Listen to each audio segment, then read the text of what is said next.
Yo, what's going on? I'm RJ Harris, and we are back with another episode of Koined Insights. Thank you so very much for tuning in.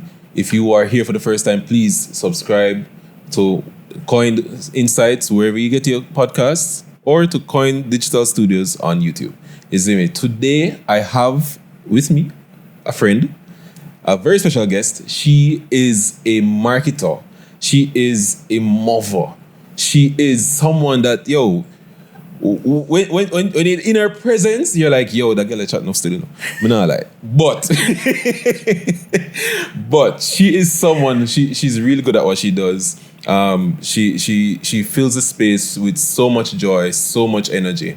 And she just the things that she's able to do in the marketing space at her job, it's incredible. Ladies and gentlemen, please help me to introduce Candise Bulli. I'm gonna say, woo!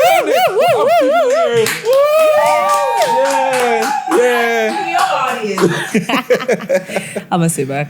You go sit back? Now, yeah. If you go sit back, go just take the mic and just pull it. No, take the part there and pull it. Carry close to the chair. Yeah, that's fine. It's fine. All right, cool. Yeah, man. Candy, thank you so very much for joining us. Thank you. I'm so happy to be here. How are you feeling? I'm feeling good, Yeah? Yeah, that introduction. Wow. Yeah, man, I learned from the best. Please, guy, big up yourself, you know what I mean? But yeah, so let's start off with some icebreakers. Okay. Anybody from the audience have no question they want to ask Candy? Because I totally forgot to switch the icebreaker question section. No, I put it in there for you. Oh, it's there? Okay. Got you. Thank you, babe. You're amazing. Love that. Where is it specifically? They want Oh, there we go.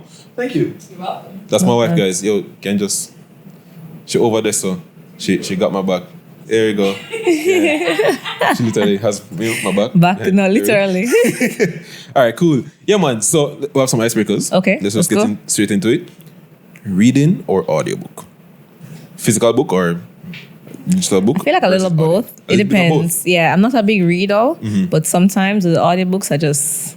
I don't know. I'm not much of a reader either, but I think if I had to choose, it would definitely be a physical copy. It depends on my mood. I'm gonna be so honest. Fair, but Yeah. I think for me, because I can get so distracted so easily, I have to zone in, and I have to have something there physically reading. Right. I think for me, I'm always on the move. So because I'm always on the move, sometimes those audiobooks really help, especially when you're driving. Yeah. Or when you're showering, or just random when you're cooking. But the physical books, because I'm always on the go, is somewhat difficult. So I end up not reading any at all. I guess doing those mundane tasks, it's nice to have something in the background that yes, helps you can, you can have something to keep your brain active. Exactly. Like the Koined Insights podcast. Exactly, because we're going to be listening to it all the time. Yes. Yeah, it's not just people watching, but those listening as well. All right, cool. How about this? Early bird or night owl? Night owl. Night owl. I am a night owl. How do you do that in corporate, by the way? You have a full 9 to 5 and you have a child. How do you do that? To be honest, I feel like I'm a little of both, because I go to bed late but I still wake up early. Really? People probably wonder how I function, but I feel like I do function pretty well. I get 4 to 5 hours of sleep and I'm good. That's not healthy. That's not healthy. You should take naps. I mean, take naps. I try. Oh, I just always, my brain is always going, so it's very hard. I can't say that I'm any better because I would like to get up early. I don't. I would like to get up early. But most of my work, I'd definitely say I'm a night owl too. Yeah, night owl. Creative work. Same. Night, when the world is still. Yes, it's that still and the quietness. Bed, it helps to get you settled and your creative juices just start flowing. Yeah, same. You got it. All right. Comedy or thriller? Comedy, I love laugh. Stick to the comedy. Yeah, man, you heard it here, folks. No one likes thrillers in this episode.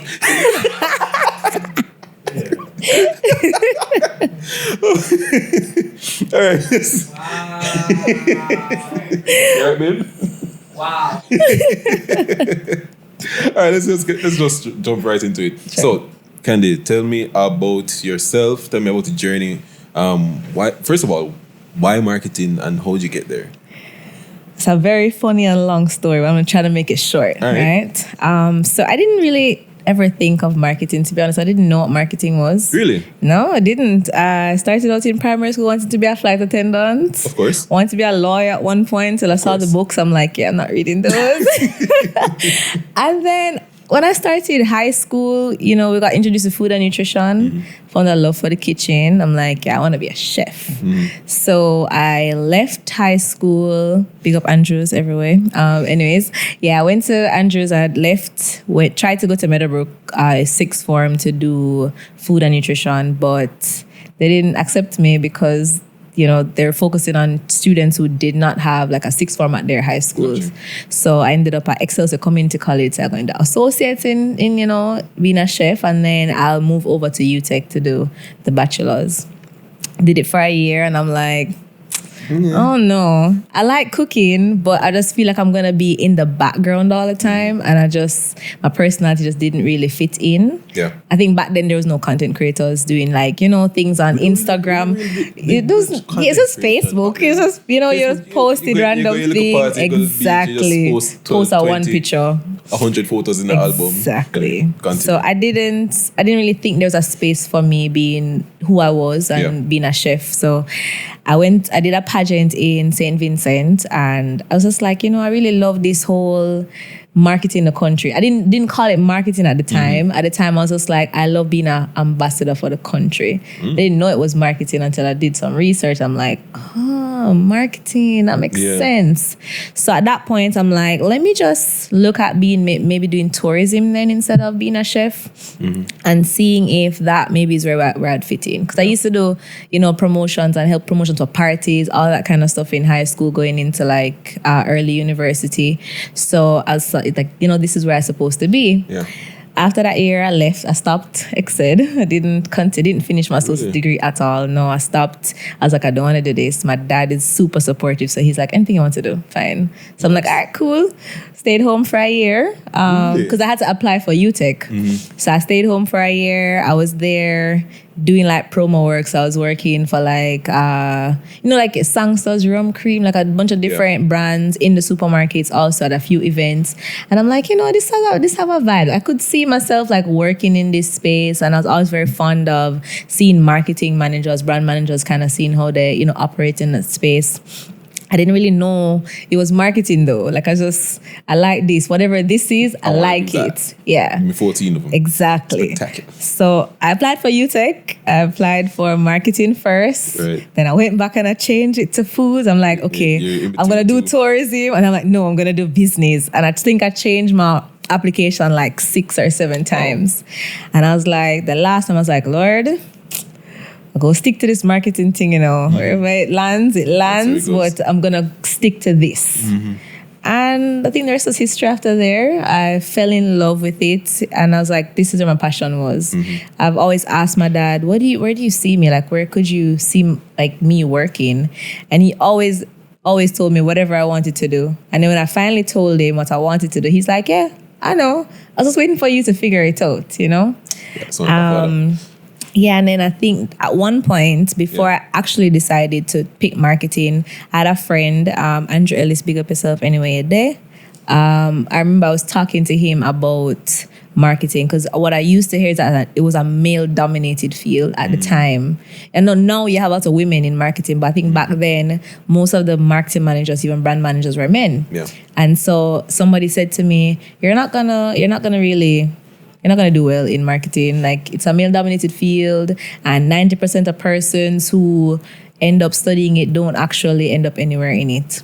And I remember this statement like yesterday. Andrew said to me, well, if 90% of them don't make it, just make sure that you do everything that you can to be in that 10%. And I'm like, that makes sense. And that stuck with me that entire time. And just went to UTech and I did everything. Like, I did everything. I was a part of any club that I could be a part of, in student union, Marketers Association, the whole works. And I just continuously fell in love with it over and over and over. I became so passionate about it. Yeah. So that's how I went there. So you moved from somebody who, as a child, everybody have big aspirations. Yeah. It changes as you grow. Yeah, exactly. Right? To someone who fell in love with food, fell in love with cooking. But then you ultimately landed on marketing. Yes. Right? But I hear you mention something about business as well. You're No, man. thinking of going into business as a degree. Yeah, man. Because the thing is, with at UTech, the marketing degree is a bachelor's of business administration with a major in marketing. Okay. Yeah, so it has to be like a major instead of like a marketing degree. I think Okay. U is a bit different. I would assume. Okay. But yeah. Because I was wondering, What's the at any difference? point, no, not if there's a difference, but at any point in time, do you think about doing business? No, absolutely not. You're like, no, strictly. I just let's never look- wanted to be in an office. I always dread office spaces. I'm Really? like, I don't want to be in an office. I don't want to do it. I just want to be, I'm a free spirit. So it's Yeah. very hard for me to sit and do mundane tasks. All right, so talk to me about the offices that you've been in. Seeing that you say you don't like being in offices.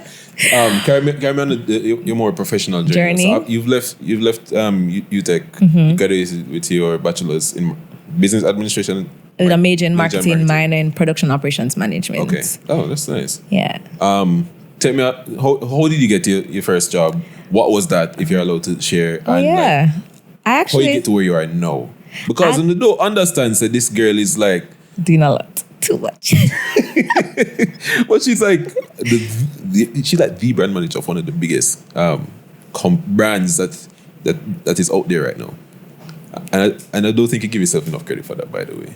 But anyway, continue. We'll see. Okay, so I actually started working before I finished university. When I was in my... So, bear in mind, I did not take 4 years to finish UTech. I took 6. And I took 6 because I just did not believe in going to school and going to school for... I believe in more than I just wanted to live my modest life, as people would say. So I wanted to be a part of everything and just kind of just absorb that university experience. And so I took a little bit longer to finish school because I wasn't rushing to go into the corporate world. I was like, let me just save all of this before I have to go be an adult. So I actually applied for a job in my second to last year, which was my 5th year, at Admark, which is an advertising agency in social media, because I'm a social media addict. I was on there all the time. So like, why not? Applied for there and I worked there for like about 2 years. That was great. Moved on to work with another agency, which is The Lab, in social as well. And that was like about a year or a little bit under a year. And then I was like, you know what? This is burning me out. Like, it's a lot. Social media is a lot of work on the brand side, coming up with content. And I was contracted at my second job. So I was doing like all of it. And funny enough, the brand I worked for at Lab was actually the brand I work for now. Really? I was working on the opposite side. Yes. Wow, So I was in full charge. circle. Yeah. That's actually pretty cool. I was working for St. Mary's social media pages at that time. And I just fell in love with brands in general. I'm like, I want to be a brand manager. Like, I don't know how I'm going to get there, but I want to get there. So I remember Nestle had a position open up as a brand activation specialist. It was baby foods. I didn't know anything about that, but I was like... Sorry, when you said brand activation specialist, I'm it's so that is why you are so good at what... No, man. I mean, brand activation specialist was literally just like a brand manager, if I'm being honest. It's just a fancy name for it, I think. No, I'm getting too far ahead of myself, so I'm allow you to continue. Please, continue. So I applied for Nestle at the time, brand activation specialist. It was in a category that I knew nothing about. Yeah. But the bright side was as a mom, so it kind of worked out, Yeah. Because I applied for that. Jahar probably was like a year old at the time. So I applied for there, and I remember I applied in April, and I was just there like, them people here not going to message me back. They didn't get back to me until August. Wow. Yeah, August. And so August has been my year of new beginnings. And I'll tell you why, because I started in August of 2020 and I left in August 2022, which is probably like a week after my anniversary. And I'm at St. Mary's now. For 2 years now. Yes, I started out as an assistant brand manager. I guess for me, I just kind of felt like baby foods was very... it was like one of those categories where there's a lot of red tapes. Yeah. You know, it kind of stifles creativity in my honest opinion. Because there's so many things that people don't know about that actually happens behind the scenes. You know, babies they're very, at such a young age, you have to be very careful in things that you market about baby food. But I think one of the greatest things about that experience was that I learned how to operate within a box, but trying to extend the corners of the box as far as I could possibly. And so I decided, you know, I feel like I'm ready to be creative again. I felt like my creative juices were slowly running dry, and I'm like, I need a space where I can be creative. And so I saw the position open up for assistant brand manager, and I was on it for a while. I'm like, should I do it? Should I not? So I wasn't really sure, because I felt like being a brand manager was like big. I didn't think it was. At the time, a brand activation specialist was doing almost the same thing, but it just didn't feel as big as a brand manager. So I didn't know if I had what it took to, you know, be an assistant brand manager. So I said, I'm going to just go with God and just try. And I got it. Nice. Yeah. You touched on, you know, being at Nestle. It was very restrictive for you. And it basically stifled your creativity. Can you talk to us about, you know, utilizing your creativity and actually, like, you know, developing your craft as a creative within the corporate space, within boundaries of KPIs and reports and, you know, all those things that I don't experience because I've never fully creative. I've never held a full corporate job for more than a few months. But yeah, talk to us about that. You see the bright side about this, and I would encourage anybody who's going into marketing to start off at an agency first, because you get to understand the creative side first before, because the KPIs is a serious part. I feel like once you grasp the creative side and how the agency operates, because let's be real, in corporate, we work with agencies majority of the times. Like, they are our partners. They're who help us to bring our ideas or just anything to life. And so if you can work from that end and kind of understand, okay, the clients need this, like, how can I take what they have and create something to actually communicate it to the consumers? And so I think that's the best place that people can start. If you want to go into marketing, go learn the nitty-gritty, go learn the lower end of everything, where the stress of the creativity and all of that. And then when you go into a corporate space now, because you're the bridge between the corporate and the agencies, it's like you understand the agency side, you understand what it takes to bring these projects to life and the timelines and how they operate. And then now you also understand the corporate side, which is, we need something right now and it has to get done right now. But, you know, on the agency side, it's a little bit more complicated than that. So it's kind of like bridging the gap. So I do think that is the first step, I think, in just understanding the different partners that you have. If you can work at the different partners to kind of figure that out before you go into corporate, it makes your life a lot easier, because it made my life easier. I can manage the expectations on both sides and be able to breathe easy half the time. So yeah, I think that's the first step. And then now bridging the gap with the KPIs. So with KPIs, it's really just clear cut. Most companies will have their objectives for the year. So, you know, if you're a part of that process, you would know exactly what needs to be met. And you would have to look at, you know, like sales data, for instance, to see, okay, our sales was here. How do we, because really and truly all it is, you know, is how do I get my sales from here to here? Yeah. That's it. How do I get whatever it is that we're doing here to here? And so what you have to do is you have to use that knowledge of what the consumers want, because if you don't understand your consumers, then it don't make no sense. And if the agency don't understand the consumer, then you go end up having a campaign that speaks to nobody, that a lot of money on that. That it speaks to nobody that is your target. And so you also have to understand who your consumer is. And I've always prided myself to work with brands that I'm a consumer of, because it makes my life easier in terms of creating. And it makes my life easier because I can say, you know, as a consumer, I would want this or I would want this. I don't look at, to be honest, half the times, I do not think of things as a marketer. I think of things as a consumer because sometimes marketers, we get in our heads about our campaigns. We get so attached to what we're trying to create and we forget that it's not us. It's really the consumer that consumes it and will give us the results that we want. And so I'll always put myself in a consumer's mind. So when I'm in the supermarket, I watch people. Like I'm watching them to see like what they take up, what they're going to do next. Next time I go to the supermarket, I'm going to be like, I just feel like Candise is watching me.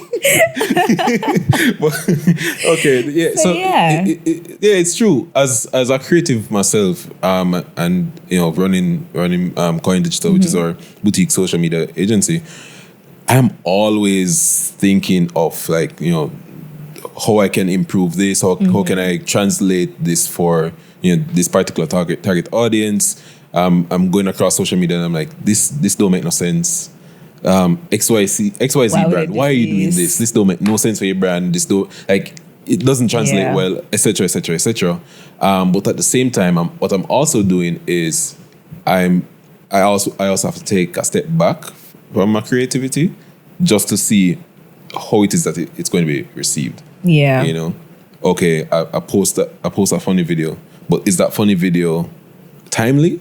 Was there like a hurricane? Is it only funny to you, or is it funny to other people? To me? Is it funny to other people? Exactly.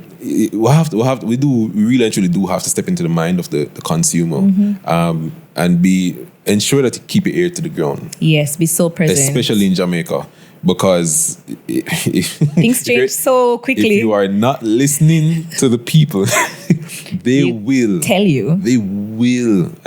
Yeah, trust me, they will tell you. Consumers so important. Very, very true. So, along your journey, so we've now moved from school, figuring out that we want to get into marketing because we're an extrovert. Yeah. I'm not, you are, but we're an extrovert, and you figured out this is what I want to do. Your father, you have your support from your father. You've gotten opportunities to stretch your creativity. What has been one of your aha moments here? This is it along your journey. Like, I've had so many of those. All right, give me three. So many. I'll give one from university. When I was at UTech, I did there's a course at UTech called Marketing Seminar, which is a final year course that marketing major students have to do. It's like a 1-year course where you have to actually be marketers. You have to basically start something from scratch and build it up, like do events. You have to do the marketing around events, the sponsorship, everything. And I wanted to be the president, but it never really worked out, I didn't get it, but it's fine. And instead I can see that you're very competitive. Yeah, no, I really am. And it's fine. I didn't get it. So I decided there was different events that were there and I had to pick one. There was Miss UTech, there was an event called Flirt, which is a party, and then there was Brand Fair at the time. The thing about Miss UTech is I was Miss UTech 2015, so I was like, no, I don't want to do that. I feel like Max, I thought I know everything about that. I've done parties at UTech before. I've planned, executed that already. I was like, I don't want to do that. Brand Fair now was something different. I'm like, I'm going to take this, I'm going to do something big, and I'm going to go hard or go home. And I rebranded it from Brand Fair to Brand Expo. The goal was to make $1 million off that event alone. And, I had a lot of fights with my lecturers, with the students, everybody. But I was so focused on that goal. I was so focused on I need this to just be amazing. Because the thing is, with me as a person, I can't do anything mediocre. Anything I have to do, it has to be better than the person who did it before. That's always the goal that I have. Anybody who did it, I need to do it better. And so I had to figure out, how do I get it from point A to point B? We did that. Lecturers didn't have faith. Right. They didn't have faith in my thing. So I was just like, never believe in it. They did not believe in it. And I was grateful for it because it also taught me how to maneuver through people who don't necessarily believe in your ideas and how to actually stick to it. Sometimes, your ideas is not good. And so you have to take the talking and just all right. Sometimes you have to take it on the shoulder. Take the feedback and just move on. But there's sometimes when you're very passionate about something and you're just like, I really feel like this could work, because there's nothing that's indicating otherwise, and you stick to it. And I'm very happy. I don't like to be disobedient, but I'm very happy that I was. Unfortunately, No, man, you weren't disobedient. I was. I'm gonna be honest because they advised something, and I'm like, no, I'm gonna do this. Right. And it was the best brand Activation. brand expo that there's ever been at UTech. Now they use my blueprint to do it every single year, and that was in 2016. So you weren't disobedient. You're a trailblazer. Yeah. Let's go with You're a that. trailblazer. I wasn't disobedient. I was a trailblazer. There we go. Yeah, we'll work with that one. I like that one better. So yeah, and then after we executed it and we made the actual like over $1 million in profits. This is after expenses came out. We have over 35 brands present. They have never seen that many brands present before. Wow. We had Digicel as a sponsor. We had Zip as a sponsor. We had quite a few of them as sponsors. And it was huge. And I think at the end of it, I was like, wow, I'm actually pretty good at this. Like sometimes you have those moments where you're just like, whoa, I'm not as bad as I thought. So yeah. And then, so that was my aha moment. I was like, yeah, I'm in the right field for sure. When I was at Nestle, there was a project we had to work on, which is a new, if anybody knows about Nestum, if you have kids out there, so Nestum is a baby foods, and we were launching Nestum toddler shakes, and I had to do the campaign. I did Shake It Up with Nestum, and it had this whole vibe. We did a whole thing on social, and it was just very exciting for me to do. And I was just like, okay, the creative is still there, it's still buzzing, still working with it, and it was fine. And then at St. Mary's, I'd had quite a few of those, to be honest. We did the Fuller, Fresher, Better Than Ever campaign last year, and that yielded a large, now we see the returns now. And then our Cheese Up a Summer, which happened recently, which was, I think, the biggest aha moment. I was like, wow. Brand activation queen. That's what you were. Nah, God did that. It wasn't me. It was God. Ever since meeting you, when was it? 2021? When was it? Nestle? It was 2021. Or Yeah. 21. 21. Yeah. It's all good, Dad. All good dads. And then from there, that by the way, that was such a great project. That was one of my amazing favorites. project. But just seeing your growth from there to now, I'm just like, yo, this girl is thank you. so good at what she does, and I really respect. And what I really and truly appreciate about you is how well you're able to bridge that gap, like you had mentioned earlier, between corporate and the creative, between corporate and the agencies. I want to just tap into that a little bit more. Sure. When it is that you're meeting those deadlines, when it is that you're trying to get those activations off, when it is that you're trying to translate whatever it is that creatives are doing to your bosses, or what it is that your goals are to the creative, walk us through what that looks like. Process. What the process is, because I know I get a lot of I have a lot of frustrations with corporate personally. Yeah. No, with me though, right? No man. Okay. Yeah, I'm a friend. You, I've said to you things where I'm uncomfortable. But you have been able to translate, whatever it is that's going on in your world. You've been able to come to me. You've been able to, other creatives that I work with, I've seen you be able to, help them reach the goal that you want to get to. Yeah. And I think that's something that a lot of corporate entities can learn from. So talk to me, walk me through what kind of mindset do you need to have when you're dealing with creators, when you're dealing with agencies, when you're dealing with more individuals, when it is that you're trying to accomplish a goal, a campaign for a corporate brand? I think it's a lot to just who I am as a person, because I'm just very real.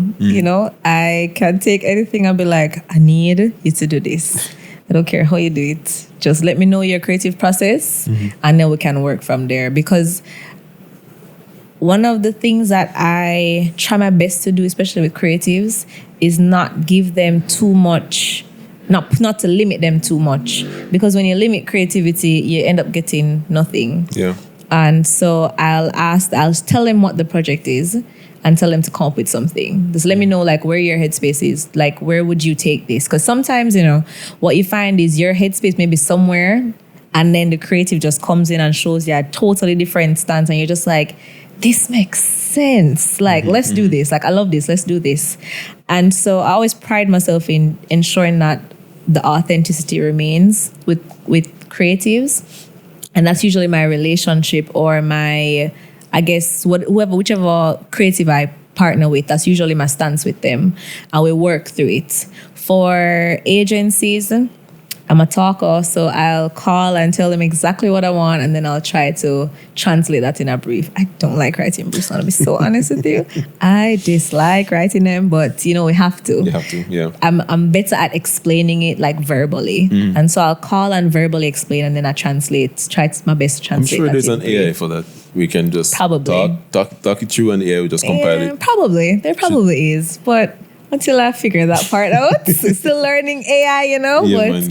By the way, we have an episode on AI, so you guys should definitely check that I'm out. gonna be And how it tuning on to that one. and how for it sure. can help you improve your business and so on. So yeah, man, please continue. Definitely tuning into that one. I need to learn. But yeah, so with the creative on the agency side, sometimes with the creative work, I feel like there's always an aha moment. So you'll tell them exactly what you want and you'll go through different drafts, but they don't click. For me, it's like the click. I need that click. If I don't get that click, I'm not going to be confident in it. Yeah.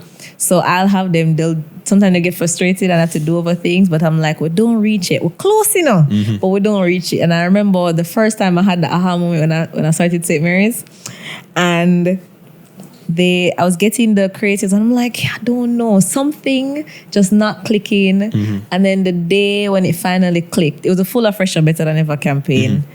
And I'm like, yes, like literally like a light bulb just went off or like a snap. It's like, that's it. And then we ran with it and I'm like, yeah, man. And then after running with it, I'm like, yeah, man, I ate this. This is it. So that's how I operate with them. So they kind of know my mind already, so they know how to operate. And I think that's very important working with agencies, is to have that relationship with them so that they understand what you always want. If they know your style and know exactly what the brand is looking for at all times, and if you're clear with your communication. Because I can tell you, not from the client side or the corporate side, but from the creative side, it is very frustrating to have those clients who just don't know what they want. And then you go all around the world trying to figure out what they want, and you just can never get it. And sometimes it's a font change, sometimes it's a color change, but they just don't clearly communicate what Make they it want. pop. That's what. Just make it pop. Yeah, right? Or I don't know, like the text just, it look like it needs something, And so I've always prided myself to try my best to tell them what exactly that I don't want, because I know what it felt like being on the opposite side of not getting that. So I have that relationship with them. And then on the corporate side, I know what the business goals are, and working in this job for 6+ years, I've kind of got an understanding for how certain things work and just observing from the sales side, different things. And so sometimes I surprise myself, I'm going to be honest. Sometimes I say things and I'm like, how did I know that? How did I know that? And so I just I'm a sponge. So I just absorb everything. So every time I hear my boss say something and she explains something, I absorb it. I ask a lot of questions. That's very important. And a lot of it is learning on the job too. Learning how to work with the creatives, learning how to work with the agencies. And if you're not trying to figure out how to not learn with them, but how to work with them, then you're going to always have problems. And I can tell you from the agency side, we be annoyed of the clients sometimes. You just don't want to deal with them, but you have to. Yeah, I feel like we all can relate to that. Well, we all can relate. We all have that one client or something of that sort where we're just like, No comment. Yeah, I just can't bother. No comment. So having all those different experiences, and that's why I say it's so important to try and, as an entry job, try to go to agency first. Because when you become the client, you know how to maneuver through that relationship with the agencies. Yeah, that's really good. That's really good. All right. Just gonna wind down a little bit now. Yeah. You know, earlier we spoke about, you know, you being a mother. You know, but you're also, you know, working in corporate. You have a big girl job. Yeah. Because brand manager at what? Say where? To 30? I'm 30. Yeah. They don't In look 6 it, years. Look here, you must be doing something right. So talk to me a little bit about like work-life balance. Is there a work-life balance for you? You know, how do you navigate that? I do have a work-life balance now. Okay. Before, at my other jobs, I didn't necessarily know how to separate them. I was just always going because I just felt like I just wanted to learn all the time. I just felt like everything was always so urgent. There's always these bunch of meetings all the time. So it's like you go meetings from 9 to 5 and then you work after 5, try to get stuff done. And I think that's one of the things I love about St. Mary's is that I learned how to have a work-life balance. Nobody calls you after 5. Like 5 o'clock touch, I can guarantee you, unless it's something urgent, that phone is not ringing. Even up to 4, by 4 o'clock, that phone is not ringing. The WhatsApp is dead. And you see, at first, it made me anxious. I'm going to be honest, it made me anxious when I just started because I'm just like, nothing to do. Like, nothing, you know, like, what do I go home and do now? Go watch TV? I don't know. Something girl. And it made me appreciate that because I think Jahar was very young at the time when I was doing all that. So I feel like I was missing out on a lot of it. I mean, I was still very present, but I wasn't fully present. So like he was there, but you want to focus on him. Yeah. And so sometimes I feel like I kind of missed out on a few things, not anything major, but I think I could have been more present at the time. And then, you know, COVID happened and all of that. So work from home, you don't know what time is what time.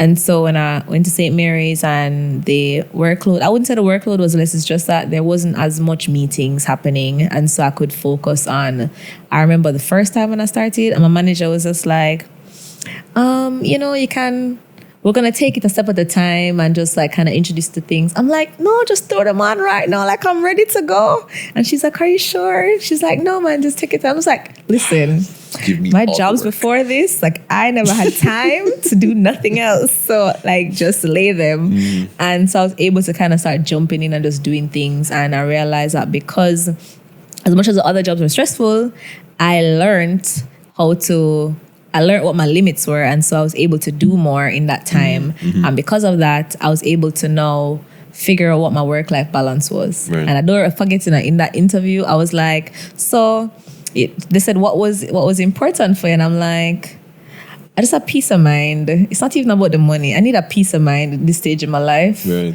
That's the most important thing for me. And they're wondering like, what's wrong with y'all young people with peace of mind and work-life balance? And I'm like, nah, it's important. I want to go home at 5 and go do nothing.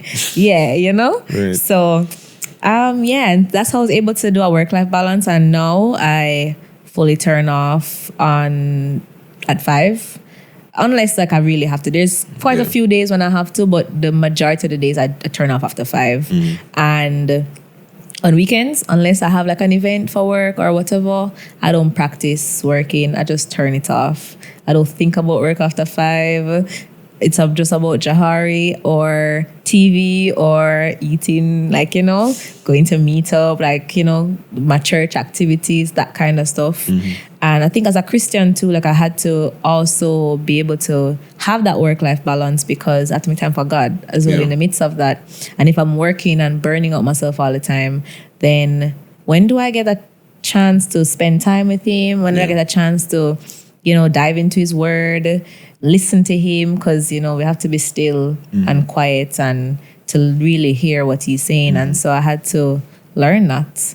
And then make time for Jahar because he's a boy and he's 5 and he is a mama's boy at that. So half the time, so I have to make that time for him because if I don't, he's going to take it. Yeah. he's just going to be all in my He's at that space stage and I where it's just will like, not work. everything is mine. I need Yeah. to, yeah. So if I'm working too much, he will come and sit in my lap. And I'm like, Jahar, can you just give me a second? And he'll hug me. And I'm like, just give me a second. I need to finish. He's like, don't you see I'm hugging you? Not the manipulation. And I'm like, all right. It's time to go, mommy. end it. Let's all right, go. cool. Let's go. It's my time now. Exactly. So I've been able to do that. And I appreciate him because he kind of holds me accountable as young as he is. I have to make that time for him. And so, that's good. Yeah. And then make time for myself. Yeah. So. All right. 2 more questions. Okay.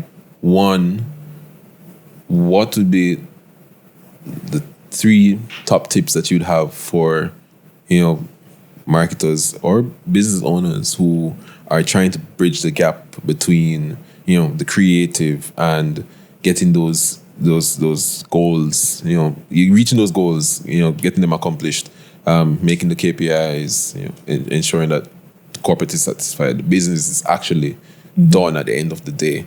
What would be your 3 top tips for that? I think the number 1 tip is listen to your consumers. That's the number 1, because our business would not be our business if we don't have the consumers. So if we're not meeting their demands, and what are we doing? That's number 1. Number 2 is support is very important. You can't, as a business owner, even like working in marketing, you can't do it alone. There is a space for a team. There's a space for having multiple persons getting their ideas and trying kind of bringing that together, because your mindset may be one place, but somebody can come and show you something completely different, and that creates a whole new avenue that you can venture into. So I think getting that, having a support system, of support team is very important. And I think the third and final, and I think this one is probably not something that everybody will say. Can I give 4? I'll give 4. Okay. I feel like I want to give 4. The third one is going to be, right? Is creatives are very important for the business. I feel like a lot of persons don't put enough credit to creatives. And I'm not just talking influencers here, because influencers is a whole different... Not going to get in that. But content creators, especially in this day and age when social media is big, they are very important for a business, because they are at the ground. Like, they're on the ground, they are consumers, and they're also friends with consumers, and they will know how to translate exactly what you want in the most creative and social media friendly way possible. Like, I've seen it so many times with St. Mary's in general. And that's why I pride myself with working with content creators, because of that particular thing. And not just any content creators, but content creators that align. So that's like part 2 to that one, which is finding, if you're going to work with creatives, find the ones that align to your brand. Yeah. Brand alignment is so important. It's not just anybody should work with your brand. You should have a list of people who their brands align with yours. And then the final one is... rest is necessary. Work-life balance is necessary. Rejuvenating, re-energizing, all of those things are so necessary. And we don't. I feel like us as millennials in general, we don't have it as an important thing in our lives. We just keep going. We're just always going, and we don't. Everything passes us by. And something that I learned when I took some vacation time, I think it was last year.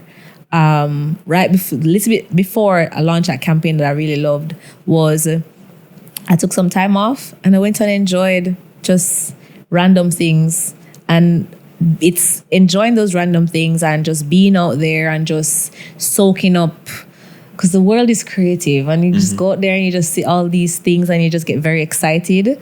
That's what like rebuilt that kind of fire inside me, and I'm like, I need to do this more often, where I just break away from the job and just enjoy some things, and then just come back with a fresher mind and a fresher perspective, because it's necessary to just turn off sometimes. So those are my 4 tips. Nice. I love that. Drape me up without that rest thing. Drape me up too, don't worry. Drape myself. I'm literally running on probably 8 hours of sleep for the last 72 That's hours. Not good. And you told me that my 4 hours was bad. Oh, look at you. Anyway, final question as we wrap up.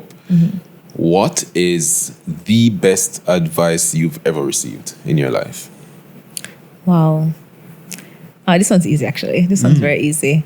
And it was not even, I'm not going to say it's advice. It's just something I learned. And so all the Christian people out there as well. Oh, Christian that that God is the source of all wisdom and understanding. And sometimes in our roles as just whatever, content creators, creatives, marketers, doctors, lawyers, he created all wisdom and understanding. And because he did, he is the one person who can help you to kind of bring anything to life. And that's happened to me multiple times in my role where I don't have the slightest clue what I'm doing.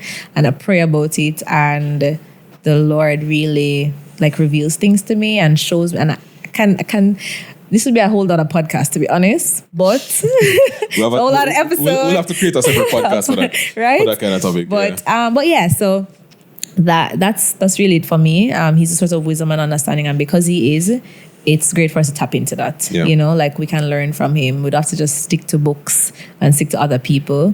There is beauty in learning from the person who created everything. Yeah, that's good. Yeah. That's good. Candy, thank you so very much for thank you for coming on the pod. Guys, this has been an amazing episode. I learned a lot. I was tripped up a lot too. But yeah, no, seriously, Candy, thank you so very much for coming. Thank you for having me. We have more episodes in store for you. Please don't forget to subscribe to the pod, subscribe to the YouTube channel at Koined Digital Studios. Subscribe to the pod at Koined Insights, but to the YouTube channel words at Koined Digital Studios. All right, guys, till next time, big up yourself.